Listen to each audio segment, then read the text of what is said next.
യേശുനാഥ ഒരു ശിശുവാ എന്നെ നിന്റെ മുൻപിൽ നൽകിയിടുമേ. എൻ പാപമേതും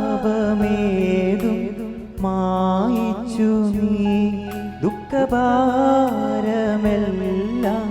മോചിച്ചു നീ. ആത്മാവിൽ നീ വന്നേരമെൻ കണ്ണീരുവേഗം ആനന്ദമാ. ആത്മാവിൽ നീ വന്നേരമെൻ കണ്ണീരുവേഗം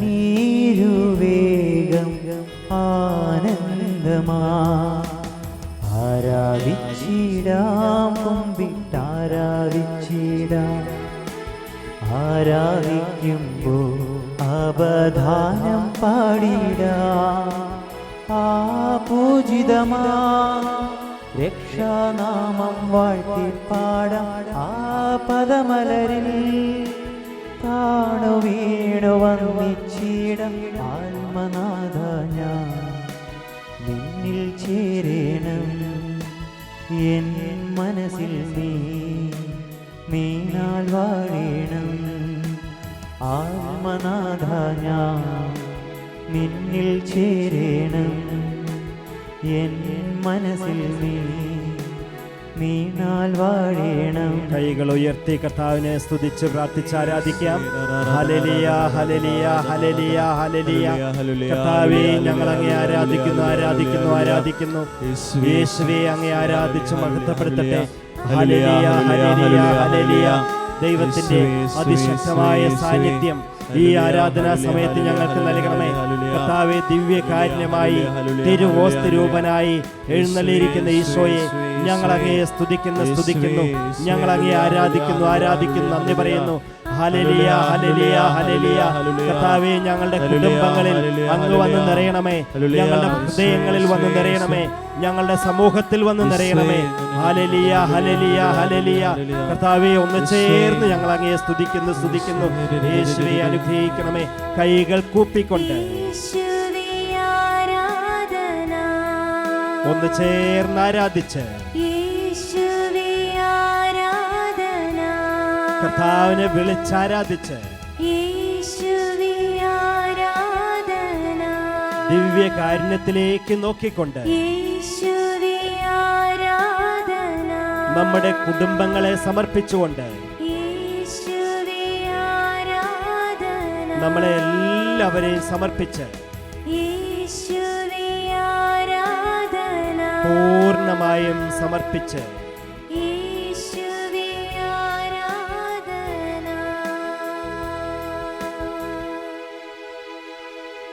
പരിശുദ്ധ പരമ ദിവ്യകാരുണ്യത്തിന് എന്നേരവും ആരാധനയും സ്തുതിയും പുകഴ്ചയും ഉണ്ടായിരിക്കട്ടെ. പരിശുദ്ധ പരമ ദിവ്യകാരുണ്യത്തിന് എന്നേരവും ആരാധനയും സ്തുതിയും പുകഴ്ചയും ഉണ്ടായിരിക്കട്ടെ. പരിശുദ്ധ പരമ ദിവ്യകാരുണ്യത്തിന് എന്നേരവും ആരാധനയും സ്തുതിയും പുകഴ്ചയും ഉണ്ടായിരിക്കട്ടെ. പ്രിയമുള്ളവരെ, ദിവ്യകാരുണ്യമായി എഴുന്നള്ളിയിരിക്കുന്ന ഈശോയുടെ തിരുസാന്നിധ്യം ആവോളം അനുഭവിച്ചുകൊണ്ട് ദൈവവചനം നമ്മൾ സ്വീകരിക്കാനും ഗ്രഹിക്കാനും ഒരുങ്ങുകയാണ്.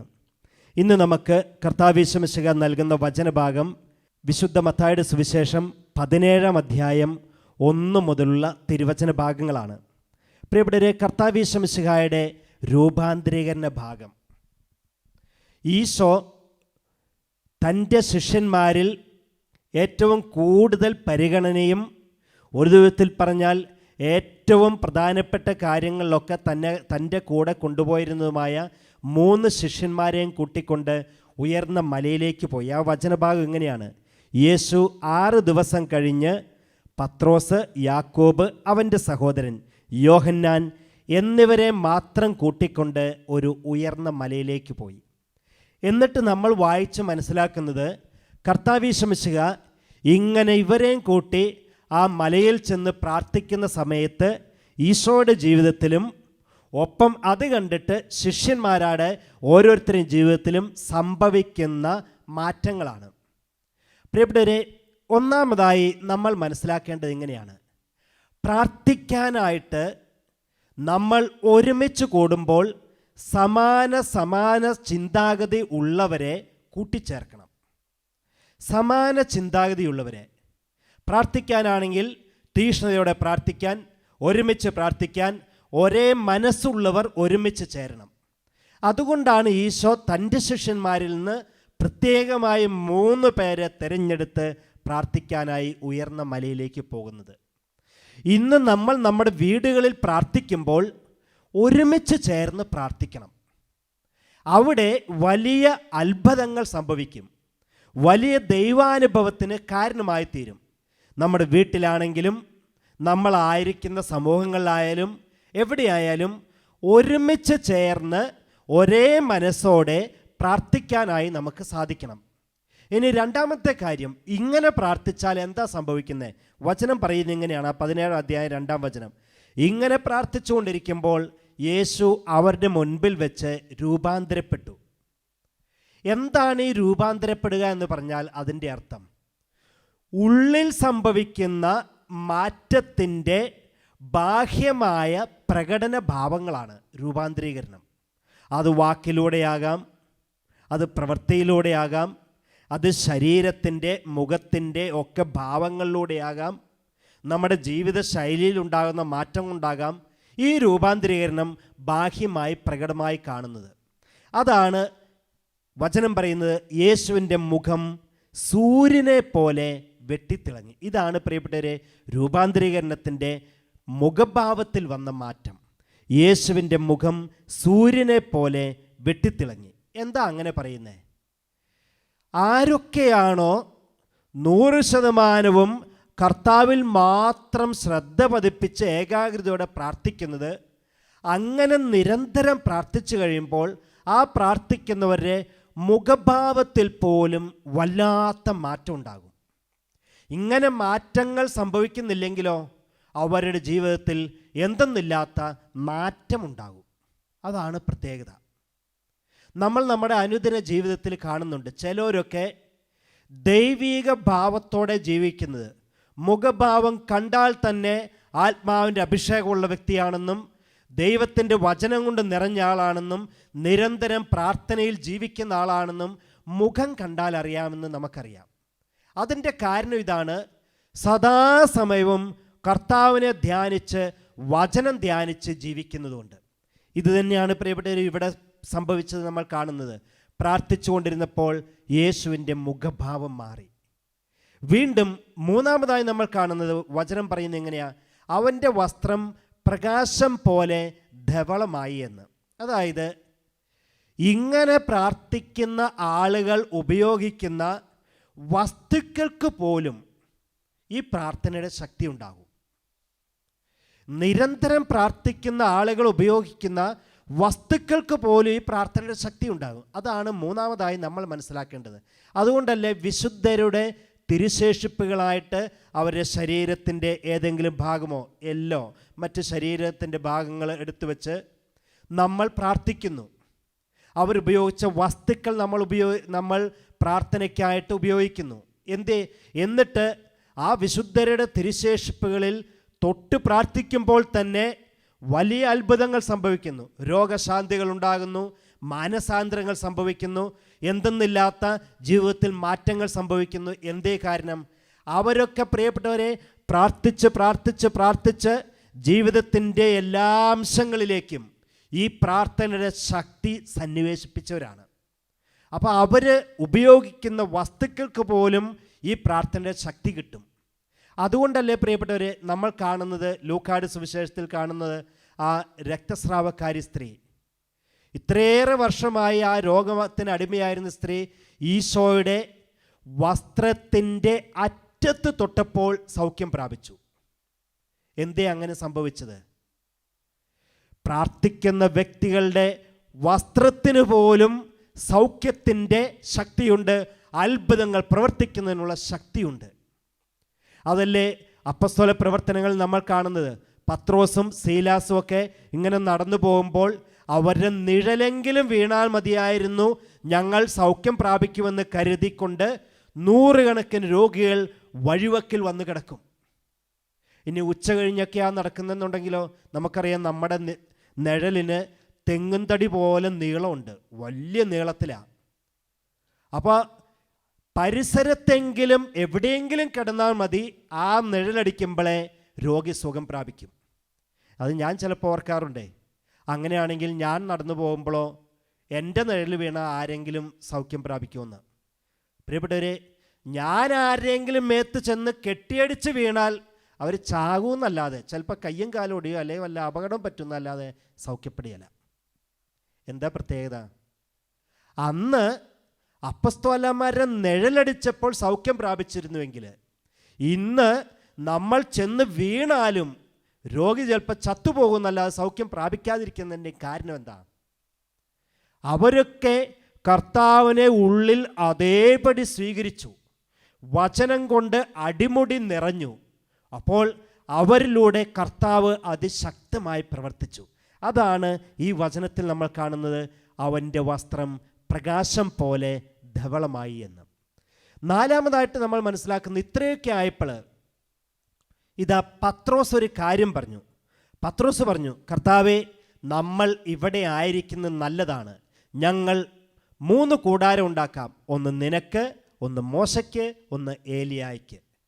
ഇങ്ങനെ പ്രാർത്ഥിച്ചുകൊണ്ടിരിക്കുമ്പോൾ ഏലിയായും മോശയും വന്ന് ഈശോയോട് സംസാരിക്കുന്നത് കണ്ടിട്ട് അത്ഭുതത്തോടെയാണ് പറഞ്ഞത്, 3 കൂടാരങ്ങൾ ഉണ്ടാക്കാം, നിങ്ങൾക്ക് 3 പേർക്ക് വന്ന്. അതായത് പ്രിയപ്പെട്ടവരെ, ഇങ്ങനെ പ്രാർത്ഥന കൊണ്ട് നിറയുന്നവർ സ്വയം മറക്കും, മറ്റുള്ളവരെ ഓർമ്മിക്കും.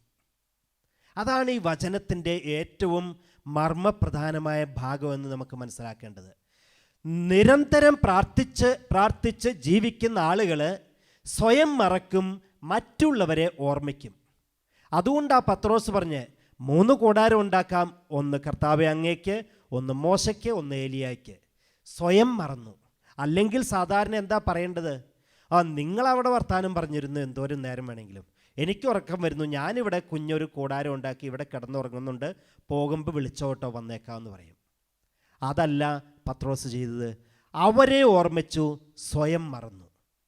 ഇന്ന് പ്രിയപ്പെട്ടവരെ, നമ്മൾ ഓരോരുത്തരും ഈ വചനം വായിച്ച് ധ്യാനിക്കുമ്പോൾ നമ്മുടെ ഉള്ളിലേക്ക് നമ്മൾ സ്വാംശീകരിക്കണം, നമ്മളൊക്കെ പ്രാർത്ഥിച്ച് കർത്താവിനെ പോലെ രൂപാന്തരീകരണം സംഭവിപ്പിക്കേണ്ടവരാണെന്നും, അങ്ങനെ രൂപാന്തരീകരണം സംഭവിച്ചാൽ ഇതുപോലെ മറ്റുള്ളവർക്ക് വേണ്ടി ജീവിക്കുന്ന വ്യക്തികളായി തീരുകയും ചെയ്യും.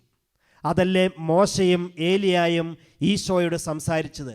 അവരെന്നതാ സംസാരിച്ചത്? എങ്ങനെ ഈ ലോകത്തെ രക്ഷിക്കാമെന്ന്, ഈ ലോകത്തെ എങ്ങനെ രക്ഷിക്കാമെന്നാണ് അവർ സംസാരിച്ചത്. പ്രിയപ്പെട്ടവരെ, നമ്മുടെയൊക്കെ സംസാര വിഷയം മാതാപിതാക്കൾ സംസാരിക്കുമ്പോൾ എങ്ങനെ കുടുംബത്തെ രക്ഷിക്കാം, എങ്ങനെ മക്കളെ രക്ഷിക്കാം എന്നായിരിക്കട്ടെ.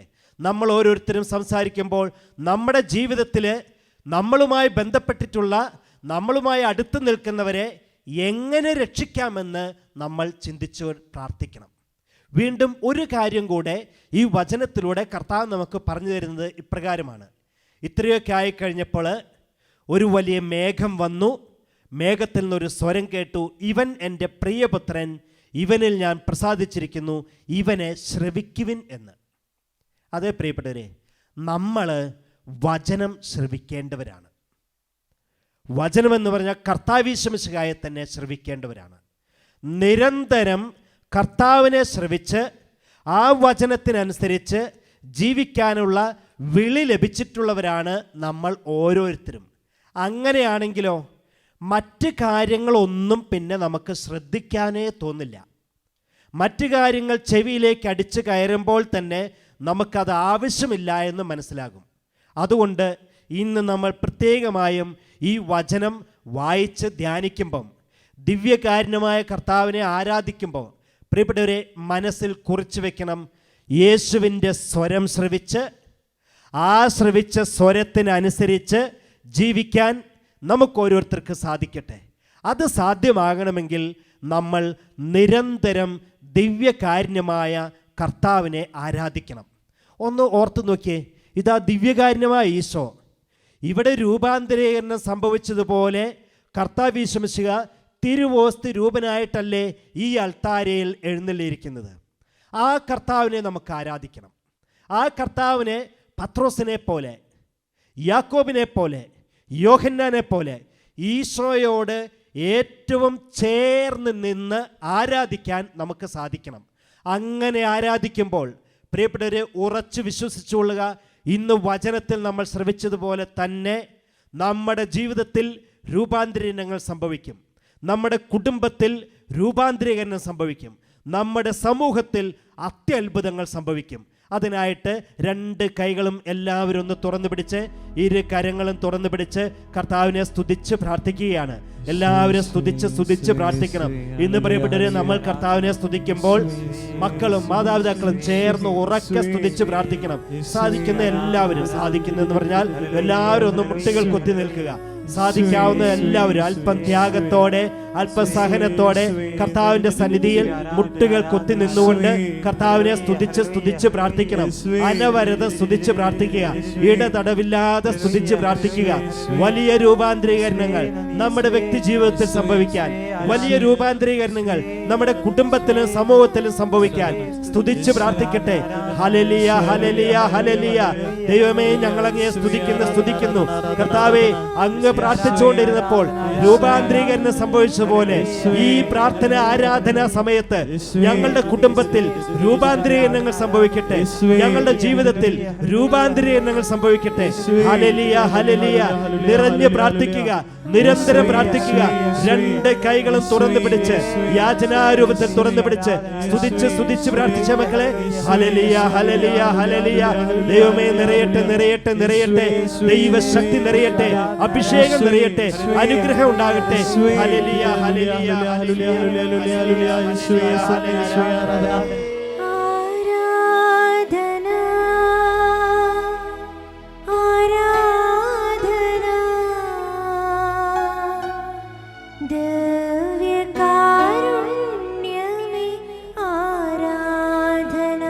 എല്ലാവരും ചേർന്ന്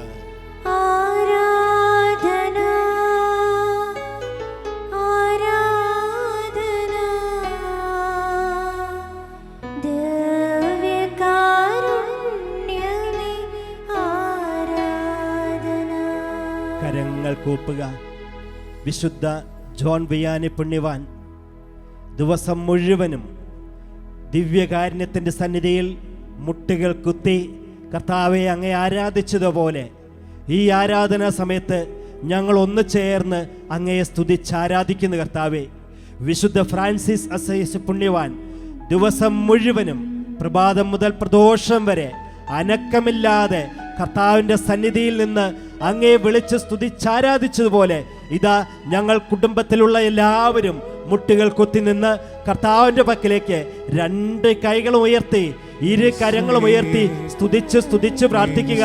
ജോൺ വിയാനി പുണ്യവാനെ പോലെ, ഫ്രാൻസിസ് അസീസി പുണ്യവാനെ പോലെ, വിശുദ്ധ മദർ തെരേസയെ പോലെ ദിവ്യ കാരുണ്യത്തിന്റെ സന്നിധിയിൽ നമ്മളെ തന്നെ വിട്ടുകൊടുത്തുകൊണ്ട്, നമ്മളെ തന്നെ സമർപ്പിച്ചുകൊണ്ട് ഇരു കരങ്ങളും ഉയർത്തുക.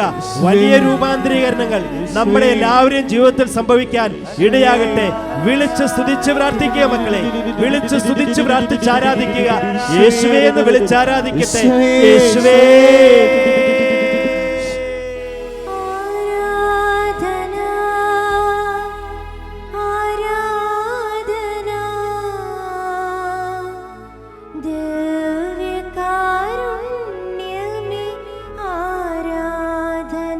എല്ലാവരും ചേർന്ന്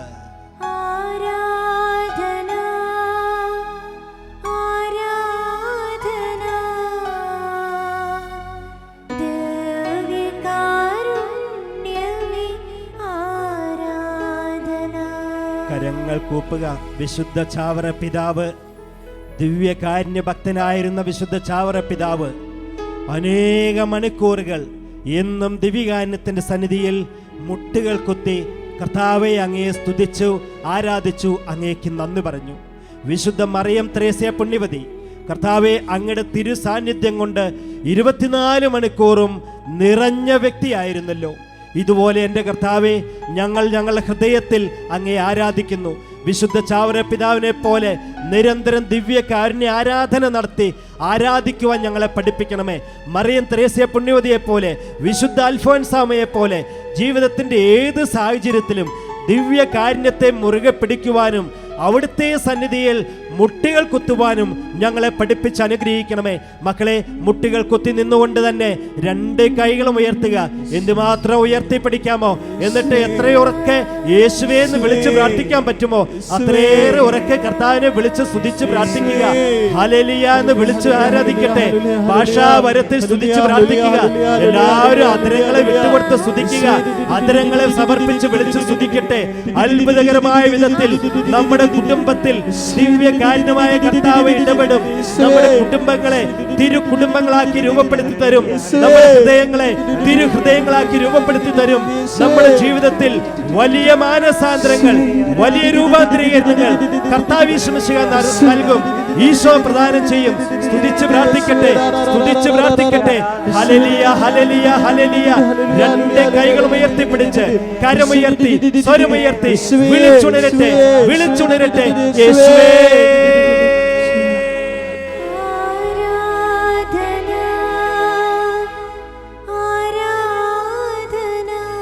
എല്ലാവരും ചേർന്ന്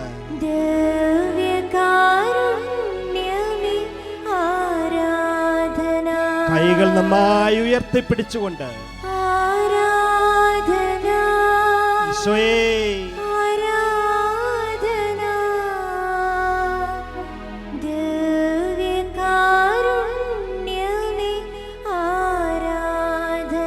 കരങ്ങൾ യാചനാരൂപത്തിൽ പിടിച്ച്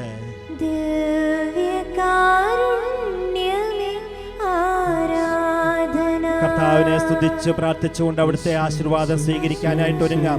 പ്രിയപ്പെട്ടവരെ, കർത്താവ് ആശീർവദിക്കുമ്പോൾ നമ്മുടെ കുടുംബങ്ങൾ ആശീർവദിക്കപ്പെടും. നമ്മുടെ മക്കൾ, മാതാപിതാക്കൾ, ജീവിത പങ്കാളി അനുഗ്രഹീതരായി തീരും.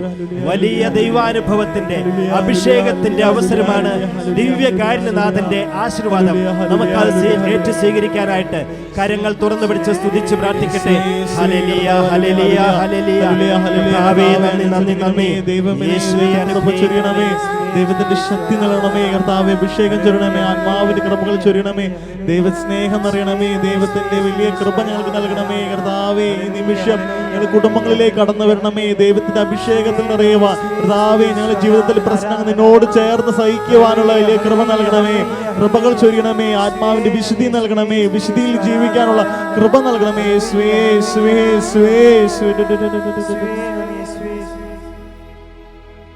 പരിശുദ്ധ പരമാ ദിവ്യകാരുണ്യത്തിന് എന്നേരവും ആരാധനയും സ്തുതിയും പുകഴ്ചയും ഉണ്ടായിരിക്കട്ടെ. പരിശുദ്ധ പരമാ ദിവ്യകാരുണ്യത്തിന് എന്നേരവും ആരാധനയും സ്തുതിയും പുകഴ്ചയും ഉണ്ടായിരിക്കട്ടെ. പരിശുദ്ധ പരമാ ദിവ്യകാരുണ്യത്തിന് എന്നേരവും ആരാധനയും സ്തുതിയും പുകഴ്ചയും ഉണ്ടായിരിക്കട്ടെ.